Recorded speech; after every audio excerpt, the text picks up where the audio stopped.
Welcome to the Nexus Unloaded podcast. This is Will Crozier. And I'm Nikki Westcombe. We are the founders of Nexus Performance.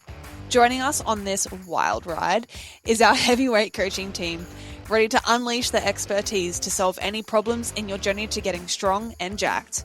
Through our real-world experience, we hope to break things down in a digestible, applicable, and entertaining way. So pump up the volume and let's get into this.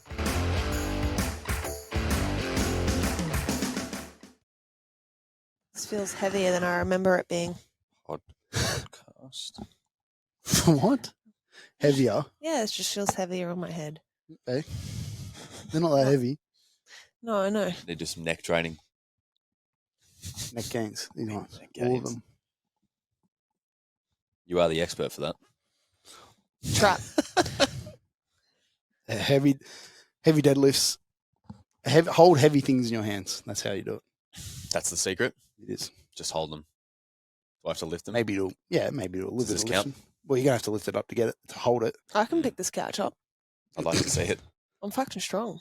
Maybe that's something we can do for our Sumo special position. event Couch we have carry. coming up. Couch carries. You got to move This- someone's house. People walk. Yeah. People walk with furniture. You can see Super people, functional, bro. Yeah. You know, people walking down. functional fitness. Yeah. Yeah, all right. We're back. We're back from Townsville. As you saw in the You're last looking at me episodes, like, we got yeah. Melbourne. We had Melbourne. We had Townsville. We're back on the Gold Coast. And then- Back home. And then we're going to Sydney. Are we? When Yeah. did you go to Sydney? We're going to go to Sydney, then Newcastle. GPC. Newcastle! Oh, yeah. GPC Nationals. When's that? 2 weeks? 23rd, we will be in Sydney. Yeah. So a lot of travel happening lately. But yeah, strongman comp on the weekend just gone. We obviously had our We're episode. still getting into the strongman stuff, bro. That's weeks ago, man. Technically, on this podcast, it is weeks ago. What do you mean? Strongman comp's way gone, bro. Let's move on. We didn't talk about it, though. Well, we had Jason on talking about the strongman stuff. Strongman comp, cool, was a good, successful day. It was good. Lots Yeah. of strong men. I had women. a bit of FOMO with it. I felt like at certain points I was reffing it. I wanted to just jump in, give it a bit of a go, Get on the car. lift some cars. Yep. Probably not the carries. I don't know. They didn't look fun. Nah, not They fun. looked hard. Not fun. Yeah. But strongman looks like a thing that would be a great thing to do on the day, like just to fuck around. Which kind of an insult to the people who train it seriously. But the training seems way too hard and Arduous. annoying. Yeah. Like just getting Cleaning the up shit out. tacky and We're just moving all the getting equipment. like imagine if you wanted to set up if you wanted to practice like the barrier carry event like we had up there, like you'd have to get the barrier out and then you have to carry it and then you have to That's the carry best. it back in its fucking spot. I don't know. It just You seems have like a to lot get of the work. barrier Well, I out. felt like we You have did. to carry it. Yeah. Yeah, I felt like just setting up for the comp, we did a strongman event anyway. pretty Fucking oath. Yeah. Absolutely. Setting up, I think we've learnt a bit of a lesson there. So we will definitely, 2024 for NQ Strongest, we'll be having some, Yeah, we're taking volunteer requests now. we'll be to help out.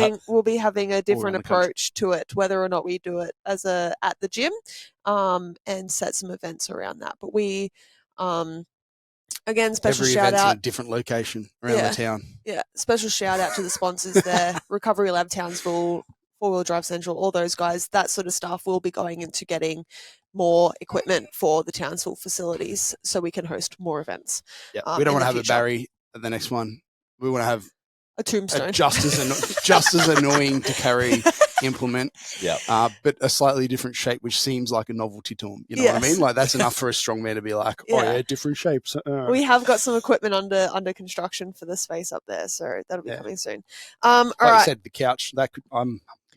Then we also have we can have a couch carry. Yeah. I mean, Yeah. We had almost a car sounds deadlift. better than the fucking Barry carry. To be honest, We like, had- that thing just looked awkward as shit. I mean, not Just that the couch carrying isn't, one of but those single chairs instead. Fuck, it'd be fun though, because at least A like fridge carry. the people, yeah, Just like will. like for a fridge carry, the people.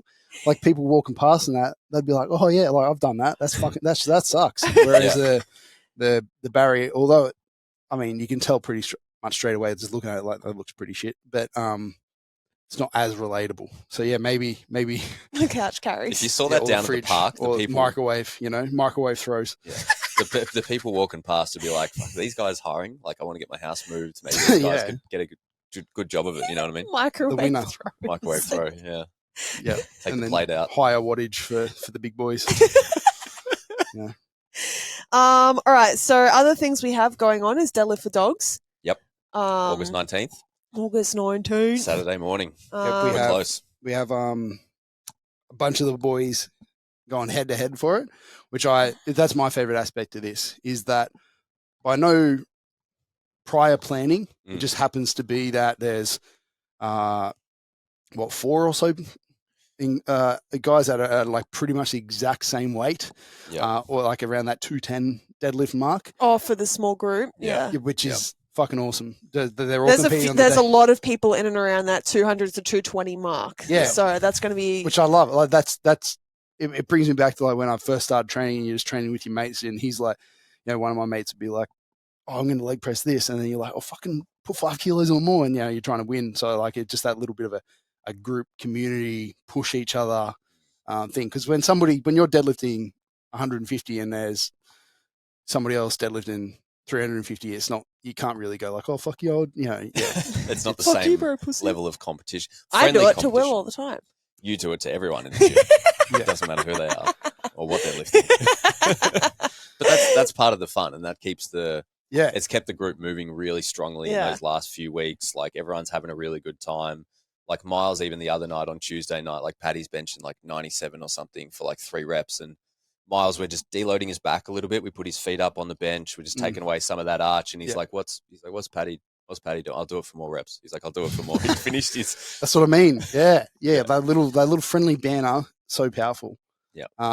So I can't like that shit makes the competition exciting for me, no matter what they're deadlifting. Even if they're only, pulling 100, I'd be like, "Come on, guys!" But at the same time, it wouldn't really matter. It's the battle and the who's going to win type thing. The friendly camaraderie, and that's kept me in the game as well, because my prep has been almost non-existent. But Just like mine. Yep. But we somehow managed to scrape in for some competition and get up to some decent I numbers. might even try and PB on this. I don't know what my PB is. I think it's 157. Well, I hope you try and PB. What are you going to just come in and go, no, fuck it? Well, I haven't trained for a very long time. Yeah, but you I've still gotta literally try. strung together like 5 weeks of training for this. We've done a few more than that, but it's getting there. You're in the ballpark. You're in the ballpark. Yeah, I am. Yeah, my hamstrings are a bit sore though. We had Charlie jump in. Yeah, bitch. Charlie, She's the trying pest. to join in on the cereal novice. pest. She's trying to join in. She's like, "Oh yeah, Mikki, I'll race you to 150," and she's repping out 160. I'm like, "Fuck off!" I literally replied to her, "Fuck off! You can't sit with us." So Mikki only banters when it's in her favor. As soon as it goes against her, she's like, "No, stop Nah, it." No, I it's still banter with it's Joey. It's just negative. It just Joey was turns the doing tone. triples at like 5-10 kilos more than what I'm hitting for a grindy single, and I was like, "Yeah, show off." But she still inspires to be like you. Yeah, she wants to be like me. It's true. It's all part of the fun. But yeah, so that's the beauty with Deadlift for Dogs. There's no pressure. You just go in and just throw down whatever you can. I'm looking forward to see who wins, and then the following parading from that. Yeah. Like, cause Well, it'll just be the bragging rights. Like you win the bragging rights for the next. the thing 12 is months. though is that like the winner, so we'll have top 3. Yep. Based on dots. Yep. But we also are donating $1 per kilo for the heaviest male and female deadlift. Yep. So there's this separation between like the dots formula that's actually calculating, who's going to win. Which I actually think, we're talking about this before, I actually think Jordan's in for a pretty good shot of actually taking out the female overall because she's so fucking small. She weighs 30 kilos. So Yeah. It's a good dot score. She weighs midget status and is putting up like, 150. 150. She's very close. Yeah, Very close to 150. sort of numbers. So I reckon she'll actually be going strong contention for the overall. And then we've got one of Josh's guys, Dan. I think he's up around the 350 sort of numbers as the biggest male deadlift. Yeah. Disgusting. Yeah. That's a big weight. So He's and then massive. Will just goes in and he'll pull it as well. No chance. You're not going to do a No. surprise One token lift. Come on. one token lift. I could, but yeah, it'd take out the spirit of it. I don't want to do that. Do it in your deadlift suit, in your dog suit. In the dog. the dog suit. The dog suit is a bit too fluffy for that. Like We'll just put on the put a lighter. hole in it. Yeah, it'll be done after that. That's all right. We'll see how we go. But yeah, so Deadlift for Dogs is coming up. Shout out to sponsors Body Strong Physio, our lovely lady Ash in here. And then her partner Nick as well. He's come on. Davor Carpentry. Yeah. Nick Bartulin. Get him for all your carpentry needs. And then I'll give you the specialists for your favorite sponsor. We have Rap Medical. This is Blaze Brudder. He's one of our lovely members here at Bronze. He's put in some lovely. I think he's the secondary sponsor for Rap Medical, and we appreciate any support from. What does Rap Medical do?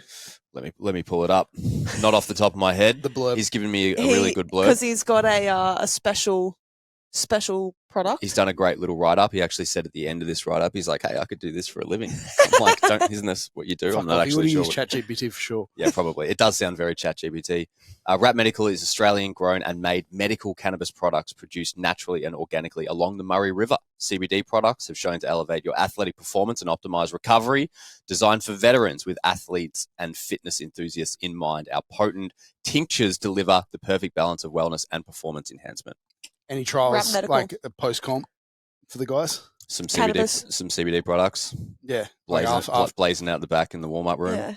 Yeah, like we'll provide like a little booth or something. We'll see what we can organise in the portaloos out the front. The portaloos you have to hire. We'll hotbox it. It's like the toilets at school. A couple of other things we do have going on as well, though. APL Townsville Cup, 2nd of September. Yep. So jump in there. Monolift and walkout divisions available. Yep, tested and the monolift. So those will qualify you for either of the nationals in 2024. Yep. And then we have also opened up registrations for the Northern Novice Comp on the 18th of November in Townsville as well. Yep. So get on up there for that. If you know anyone in the far north Queensland and wants to maybe get into strength training without the full pressure of having to wear a soft suit and all the crap that comes with that. Yeah. Good little it's a fun entry. Fun entrance point there. That should be a good one. And then for me, I just wanted to quickly mention that the train along launch. You're loving that. The train along, train with Will thing that I've just started. Bilbo Baggins. It's a little bit of an experiment at this stage. Did a little bit of a softer launch for it, but got a bunch of really cool people involved in that. I didn't really tell people exactly what it was and all of that. So you didn't really know what to expect. I didn't really. Yeah, so like the idea behind it is that obviously we have and are very passionate about like our customized training, like a very individualized training at Nexus. All of our one-on-one training is super individualized, both the programming and feedback and just the whole coaching process. Which is fucking awesome because obviously, like, for it to get the best results for you, you want to be individualized to you and your life in particular. Everyone's different and responds to different things.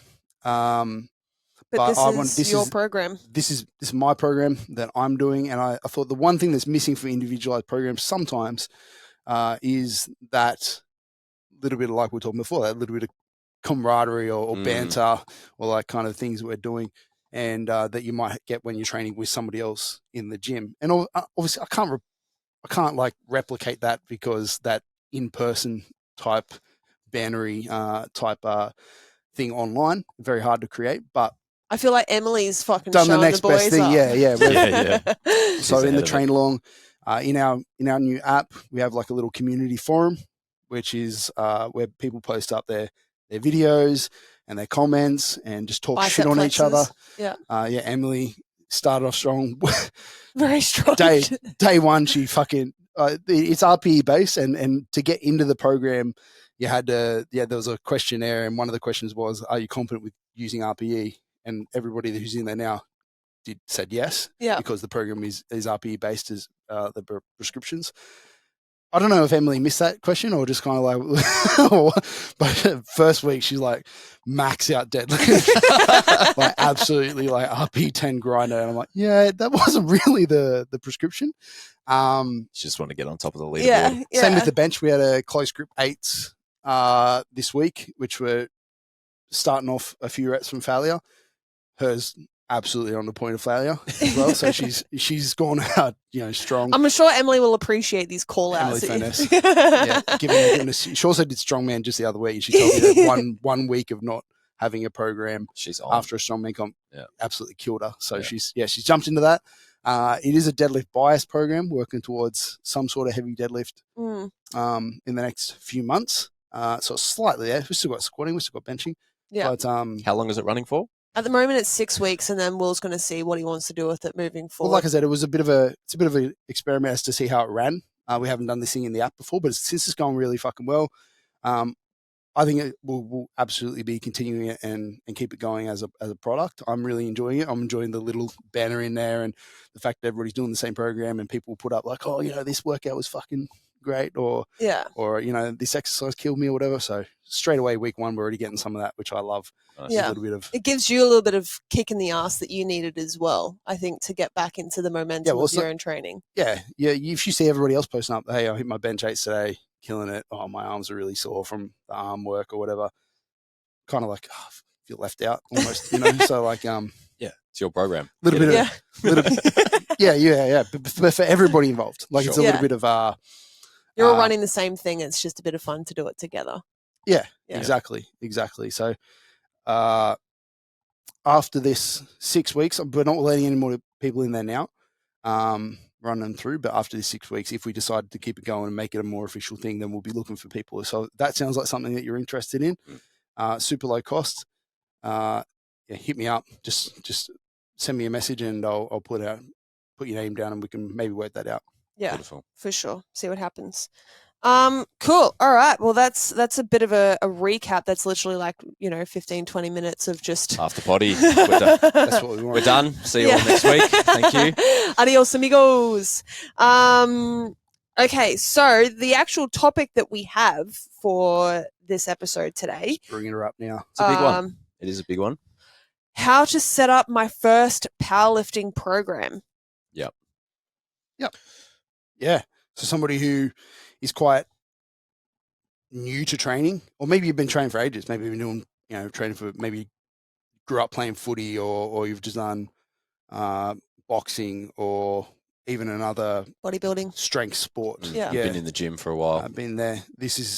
Today's topic comes from a few different questions we've had around this, but about how to set up your first powerlifting program, as in like, where do you start? It also probably lies in, like, obviously in the mentorship, you're getting to that point as well of like helping with initial microcycle design and all that sort of stuff as well for a lot of the coaches in the mentorship. And there's been some questions in and around that for a lot of these guys. Like, yeah, well, the way I frame, when we talk about in the mentorship, we're usually talking about how to analyze training history, how to use that to your advantage to make sure that you just, you're progressing somebody from what they've been doing into maybe something better and solving the problem that they came to you with when they signed up, because they're going to have something. They're signing up for a reason. So it's a little bit of a different scenario to this. I'm picturing this more as like, this is somebody who just like hasn't had exposure to powerlifting at all. Yep. And we are putting them under a bar for the first time, or maybe, maybe they've squatted in bodybuilding or whatever, but it was like high bar 10s. They've never done anything like heavy, like they've never done any like strength barbell work. So it's quite different lifting. Yeah. So the first place to start with is always a definition of some aspect. So like the first thing I've written here is like, what's the goal? What's the purpose of like a powerlifting program? So powerlifting as a sport is all about hitting a 1RM in competition on your squat, bench, and deadlift, and improving like your 1RM. So like your ability to zoom out a little bit, like your ability to express strengths at like a real top end is what the whole sport's about. Yep. Because there's a big difference between doing a set of just being generally strong at things, so like being really strong on the leg press, to then being good at squats as a movement. And then even within that, like it's very different doing a set of 10 high bar squats to doing a single competition rep in at that top end. There, it's a different skill set. So we're looking at getting people in powerlifting, both building the base of like general strength through variations and accessories and reps and all this different stuff, but also adding in an element of skill work that builds the skill of lifting heavy for 1RM or close to a 1RM. Like what's something that's going to transfer to that skill, both the physical and mental skill of pushing real heavy shit. So that's kind of the very quick, brief overview of what a powerlifting program is looking to achieve. And obviously, like, if you've been in the space or had a look in powerlifting, done any research on powerlifting, you know that there's a million different ways to make this happen. If you go on Google powerlifting program, you're going to come up with 10 different programs that hopefully have squat, bench, and deadlift in them, but they're going to have different volumes, different intensities, maybe different variations, all this different stuff. So there's lots of different ways to go about it.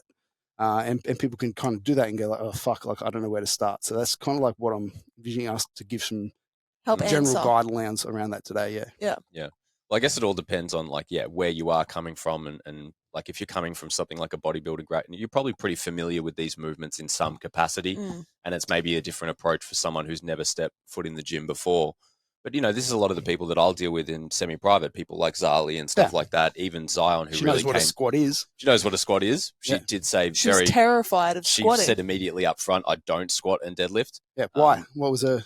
If it was a confidence thing for her. Like she'd never really done it before, particularly with a heavier load. Never felt like she was able to progress with it. She was very unfamiliar with those movements, and she had some, quote unquote, back issues that presented as a result of not doing them too effectively. She mentioned, without knowing who her previous coaches were as well, but like she mentioned that she never was given much of an opportunity to progress in any of those lifts either. Like I think she said before she came on board, her max deadlift was 30 kilos. Like she just put 5 kilo bumpers, that's on. And she's hit 70 or something like that. Yeah, 70 kilos. The other day. So like within 4 months, I think it was. Yeah. So it was for her, it was a huge confidence thing. Absolutely. And just, I guess, having someone there, like what you said, she maybe didn't have that support previously.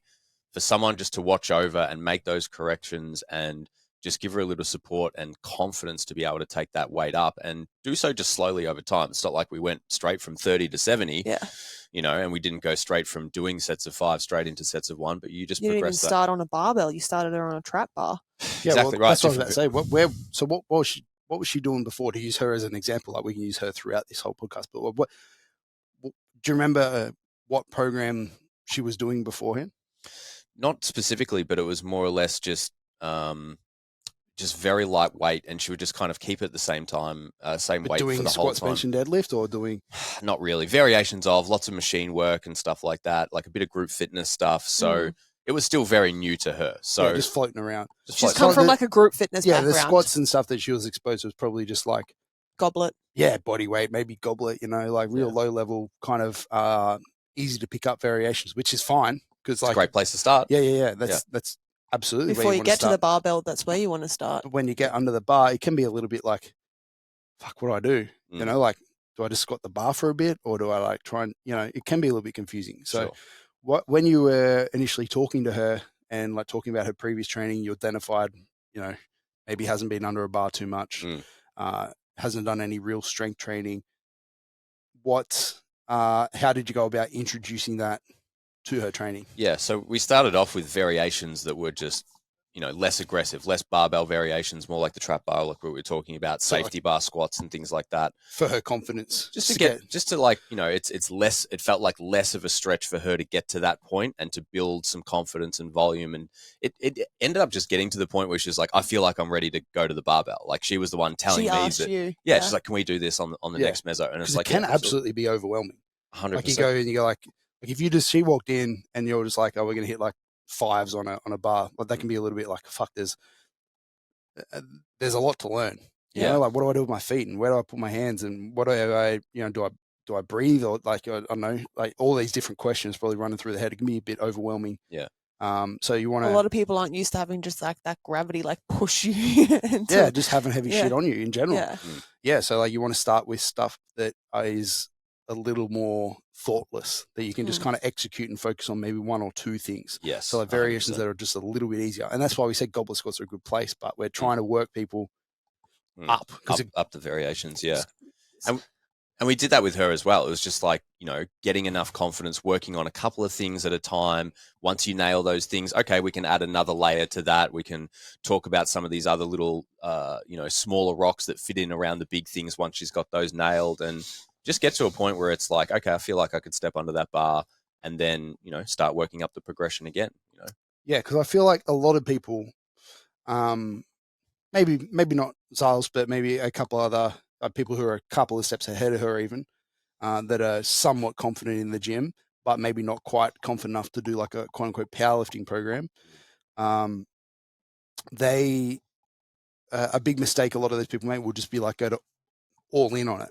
Like they're going to go from like a bodybuilding program, which may have, let's say, your typical squats. one. Yeah, but you might have some of that stuff. Maybe you do have squat, bench, and deadlift in there, but it's like 3 sets of 10 squat, 3 sets of 10 bench, 3 sets of 10 deadlift to keep it easy. Like they'll go from that, and then they're like, oh, I'm going to do powerlifting now. And then they'll download super hyper specific powerlifting program and go from that to squatting 3 times a week for really heavy work, benching 3 times a week, deadlifting twice a week, like and start absolutely smashing it. But as we said a lot, too hard, too fast is the very general cause of the majority of like issues that we see: overuse, injuries, niggles, quote unquote niggles, things like that are happening. Like it's from going too hard, and that's volume, frequency, intensity, all this stuff a little bit too fast in a short amount of time frame. So making that jump from there to there is, you have to consider like how much do I need? So to actually start making progress with this stuff, the point that I'm trying to make is that you just need to do a little bit more of the thing than you were doing before. So a powerlifting program to Zales is honestly literally fucking any squats, benches, and deadlifts because she was doing none before, like barbell variations. So literally if she just starts by doing the fucking bare minimum, that is a quote unquote powerlifting program to her that makes a lot of sense. That's good progression. That's great progression from a powerlifting, because she's going to start developing the skill from that and start to get better at those movements in a a nice slow manner, in a nice introduction to it. She doesn't need to go and start squatting 3 times a week because because you read online that fucking frequency is good. So a good powerlifting program for somebody is literally just a little bit more biased towards powerlifting than what they were doing before. 100%. Like obviously that's what I meant about the mentorship thing, is like we were talking about like somebody who was already doing powerlifting and progressing into making them a better powerlifter. But in this it's I just see so many people Google powerlifting program and then just try to jump into that, whereas somebody like Zara's like just needs a little bit and she'll get a long way from that, and then over time she can add in another set or another exposure over the week, or if you're looking at more load, where like there was I can't remember, I think it was on the Mind Muscle project, one of their podcasts, there was a snippet that was going around. I don't even know like the guys' names, I'm terrible with like people's names and stuff, but there was a snippet going around of a guy talking about the differences between how bodybuilders bench and how powerlifters bench, or how bodybuilders train and powerlifters train. Like bodybuilders are trying to move the least amount of weight and make it feel as heavy as possible. Nice, Will. That wasn't me. We have to fully investigate. Oh, it was Mikki. Whereas powerlifters are trying to move the most amount of weight as like efficiently and as light as possible, right? So the skill acquisition between each of those is very, very different. And I think you talked about this when we were down in Melbourne, going over like some bench tutorial stuff, like when someone's coming into hitting like heavy singles or like lower volume like rep weight work, the technique that you're doing on that is quite different to what it would be if you were doing 10s or 15s or something like that with SBD stuff. I always tell the people in the mentorship, like almost completely different lifts, and typically very different intents. As in, like if I'm doing a bench for a set of 10, I'm typically, I don't know, I'm using it for hypertrophy or for some other aspect, as opposed to like improving their strength or their their confidence under heavy loads or whatever, because it's not fucking heavy. It's like probably like 60% of their max, which just can give a person that has its pros. It gives a person a lot of exposure and a lot of reps to practice a particular part of it, but it's just not heavy enough to go like to make them think and to hold. Like, you're not going to So they get just end punished up for shit repping it reps. out a little bit. Yeah. Well, that's something that you quite often see with people still building up their load and skill acquisition on those lifts, is that particularly when those weights are a little bit lighter, it's definitely not the same technique, and you're just not getting the same feedback as well. That, like, if you misgroove something at those kinds of percentages, no harm, no foul. Maybe it moves a bit slower. You correct on the next one. But when it gets heavy enough, it's like you can't afford as many of those slip ups, and you do need to have a different intent and focus, like you said, when you bring it to those lifts. And so for somebody who like Styles, who's come from, let's just say, like, her past was maybe doing 10s or 15s, if, depending on what exactly it was, but higher rep work, she's probably used to just, especially from group fitness, because like your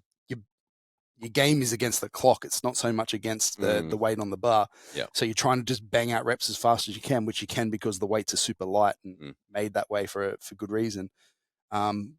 Very different game though. So, but for somebody like her, you wouldn't just bring her in the gym and throw, okay, we do powerlifting here, which is, singles, and you're just going to chuck you under a single when she's never done less than 10 reps in her life. Because again, like I said before, that might be specific to the comp, specific to powerlifting. It makes sense in theory, but like, to get better at doing heavier loads, she just needs to do heavier than what she's done. So she's only ever done 10s and never anything less. Maybe we can start at 6 to 8, and I build a little bit of work there, stay there for a bit, and then go a little bit lower and a little bit lower. So like, and rather than going lower and heavier, you could go lower and adding in tempos or pauses or things like that to have her sort of think rather than add the load. Other constraints that allow you to learn a lot quicker, move slow to learn fast, tempo and pauses. It makes it a safer environment too. Makes it a bit safer as well. A lot less load in the bar. That's something that does shit me a little bit, and I'm not shitting on anyone when I say this in particular, but you see it a lot in, again, maybe these group fitness settings where you are racing against the clock. You're doing lighter work for sets of 10 to 20 under 45 seconds to a minute or something like that.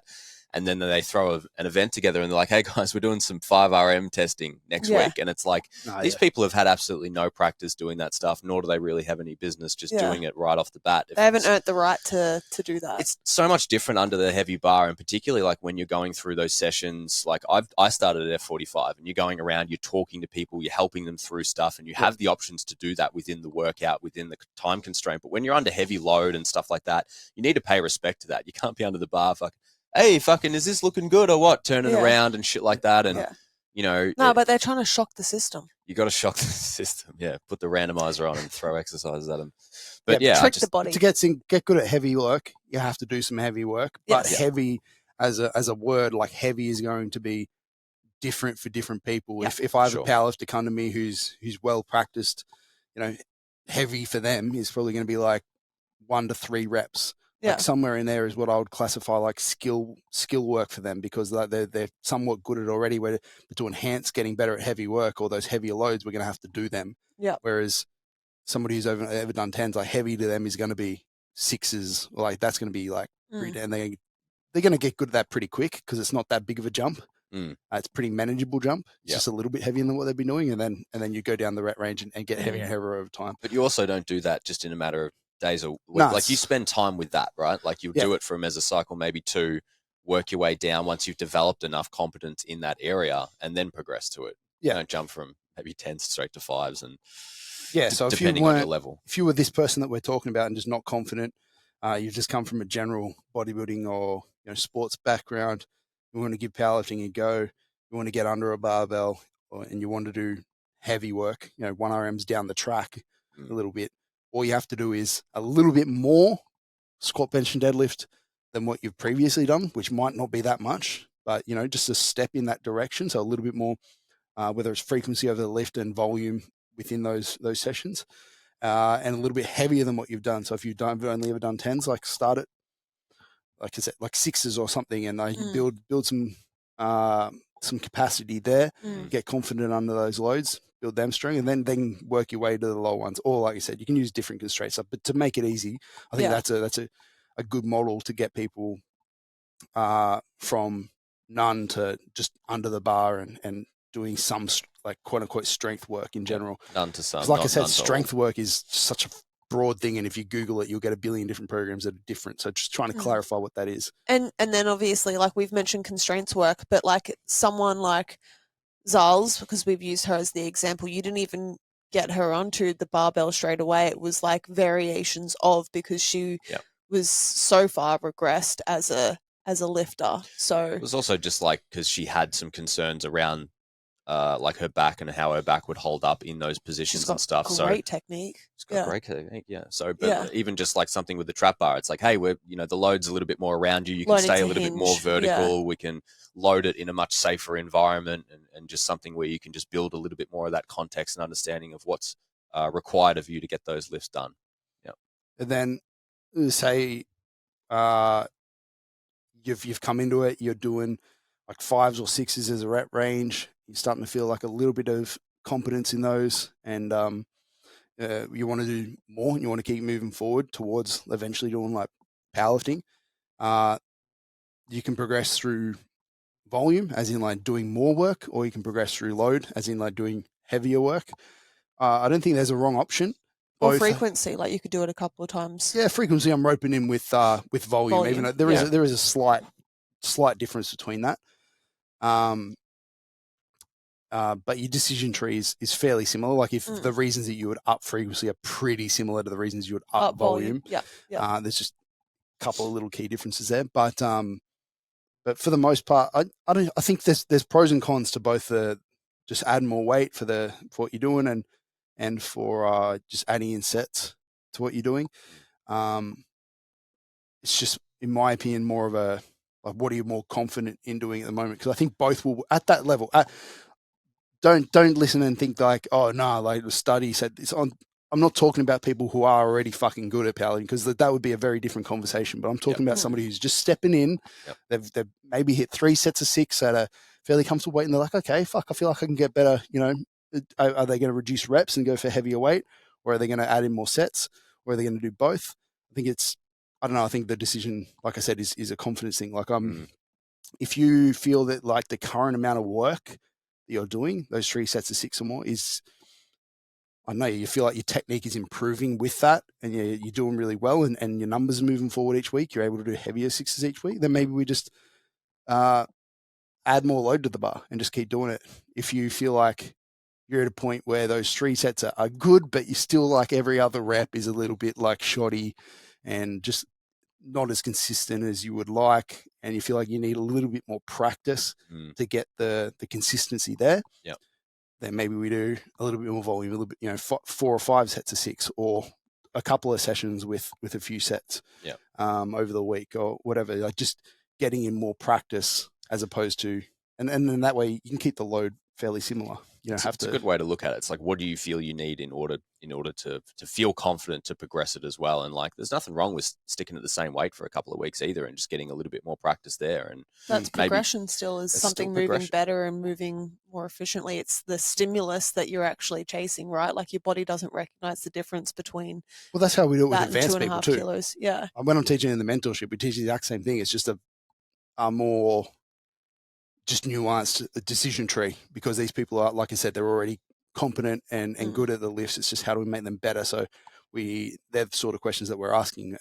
Should we do more or less frequency, more or less volume, more or less intensity? Like that, still similar questions. It's just, I think there are better choices for different situations, where in this, like, both make a whole lot of sense. Both are going to make you better. It's just more of a personal, like, confidence thing. Can I throw a curveball in there as well? If someone was coming on board like Zals, who hasn't done a lot of SBD work at all, would you give them SBD, like squat, bench, and deadlift straight away? Or would you focus on like, hey, I want to spend 2 or 3 weeks focusing on squatting and getting a hinge pattern.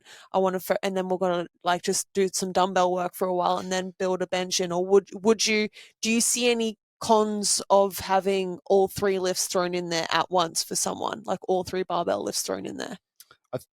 I think you can. I don't think there's a reason not to. Yeah.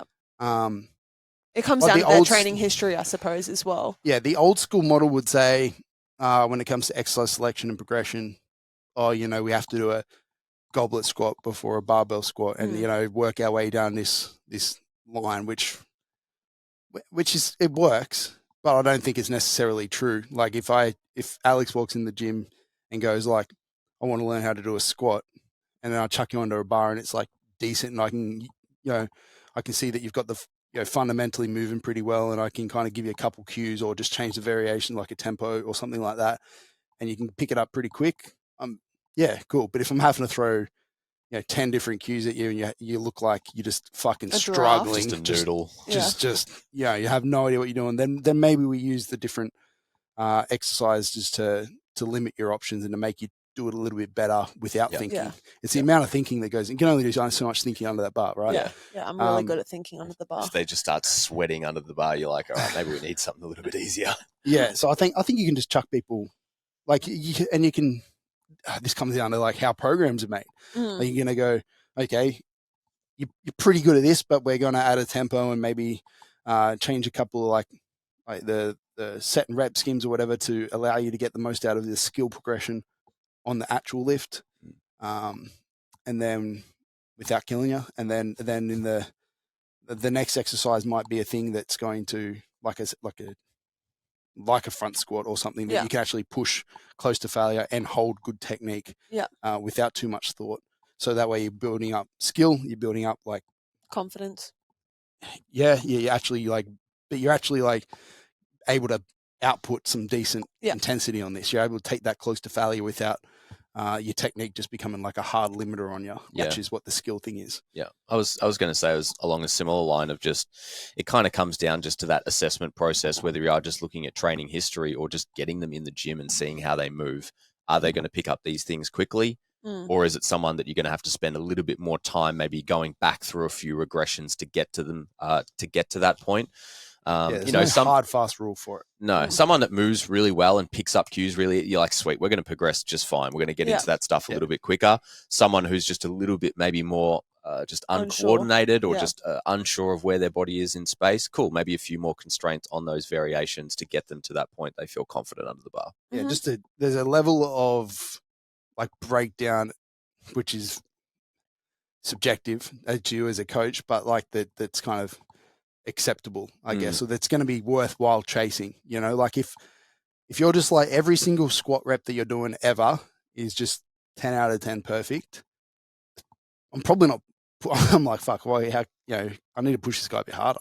I need to give him like some harder loading schemes or some higher volume or whatever, and just actually challenge you to get better. And that means doing a couple of shonky reps every now and then, so it's not about, if somebody's like, there's breakdown in your lift, we're going to have to regress back to the bar or do a kettlebell variation or whatever. Like you're allowed to not be good as well. Like, but there's just a level of like, is it actually doing something?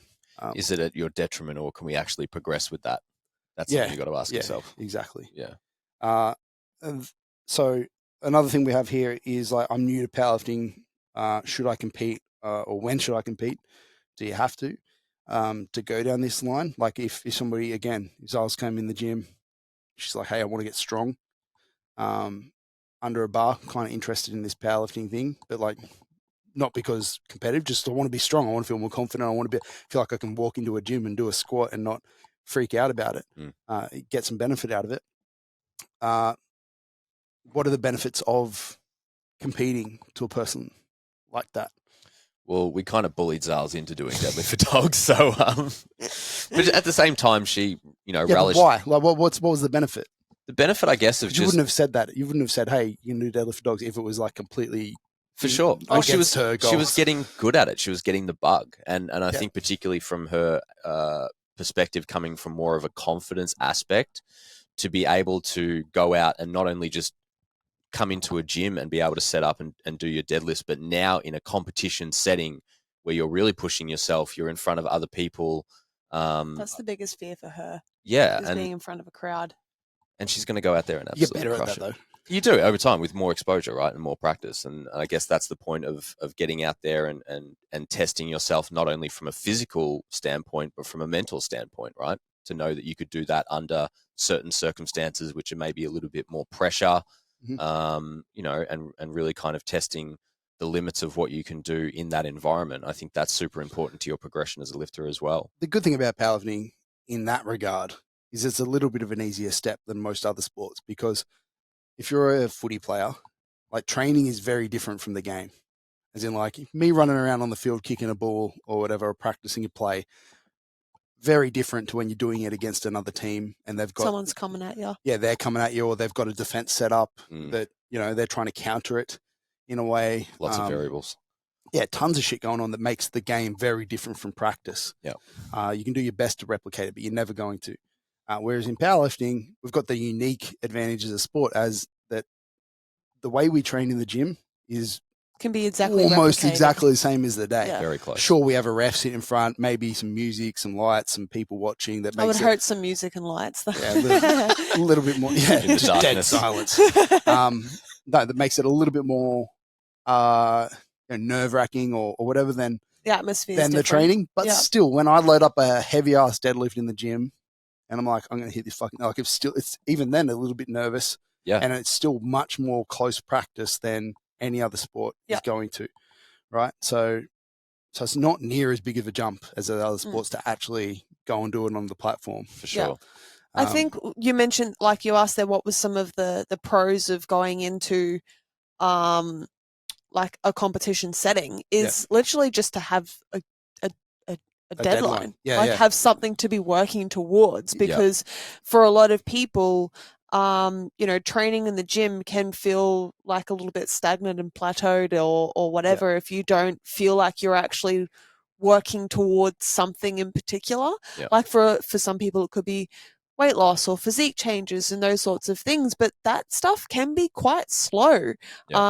And that's why a lot of people like to do photo shoots or bodybuilding comps or things like that, because they're like, I need to see an outcome from the work that I'm putting in. And if your goal is to improve your strength, then sometimes the outcome of week to week having improvements in technique or strength is enough for some people. But for others that have a more competitive edge, being able to test that in an environment where you're not the alpha in the room maybe, and there's other people that could push a side of you to come out that you didn't really think is there, that's another exciting part. 100%. And a benefit to powerlifting. Yeah, like there's always a bit of that friendly banter in the semi-pro, but obviously, session to session, especially if the guys are around similar weights. But the fact that there is a competition in 2 weeks, and it's like you can feel it heating up and peaking towards energy, that, and it gets you trying a little bit more. And that's why I signed up to Deadlift for Dogs, because there's training was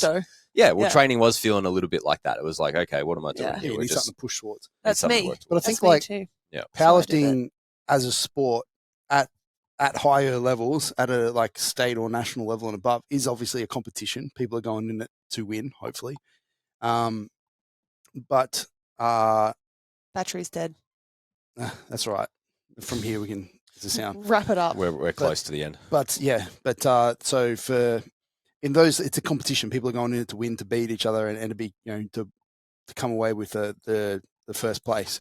But since powerlifting training is like I said, in the gym, I would implore like beginners, people that are beginning in strength training, to use novice comps and lower level competitions almost the same way as you would like an 8-week challenge for like a shred challenge or something. Like if you're the sort of person to go and enter those sort of things and give it your all for 8 weeks, do that for strength training. Like a novice competition can be viewed in the same thing. Like go and give it a go. Like these things are low pressure.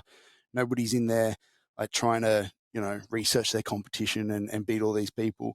Like people are in it to have fun. So I don't see any reason why you can't treat it in the same way and go, I'm going to give strength training a go. I'm going to enter this thing. I'm going to treat it like an 8-week challenge or whatever and get myself involved.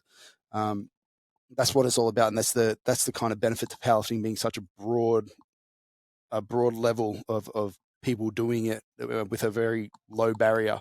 Like most people can do a squat, bench, and deadlift. It doesn't even need to be heavy to compete in a novice comp, and it can be used in a non-competition, more fun, just challenge way. Yeah. Well, when you I was speaking to a lot of people, in the gym, obviously leading up into Deadlift for Dogs and the novice earlier this year. And it's like, most of them were just, in the mindset of I'm competing against myself. I want to beat my own scores. I want to beat my own records. And I've got something a little bit more your own numbers. Yeah. I know Will is even like that. Like at the moment, obviously you like the competition, you like to have someone to push you, but you just have numbers in your head that you want to accomplish, and you'd be happy with that. Like, you know, we've obviously got you in the Ghost Clash next year, which is a long time away, and you've got guys in there that are, you know, got quite a few kilos on their total from you, but you don't really care about that. It's like, I don't care if I go in there and I don't, you know, win it. It's more, I want to go in there and I want to hit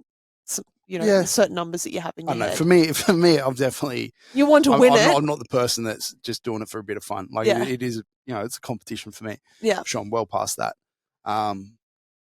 But yeah, I'm just saying with most people, like there's no reason why it can't be used in that way. Yes, absolutely. Sure. Yeah. Anything else we've got? Well, the closing thought was the cheap plug of the shortcut to all of this is just to hire a coach who does powerlifting to help you get into strength and powerlifting training more effectively, more safely, more efficiently, and with more confidence. So somebody that if you're not sure, like I said, that if you're here, like how to do a little bit more or whether to progress, how much squat, bench, and deadlift to do, how many days to do them across, how much volume on each day. How is your technique?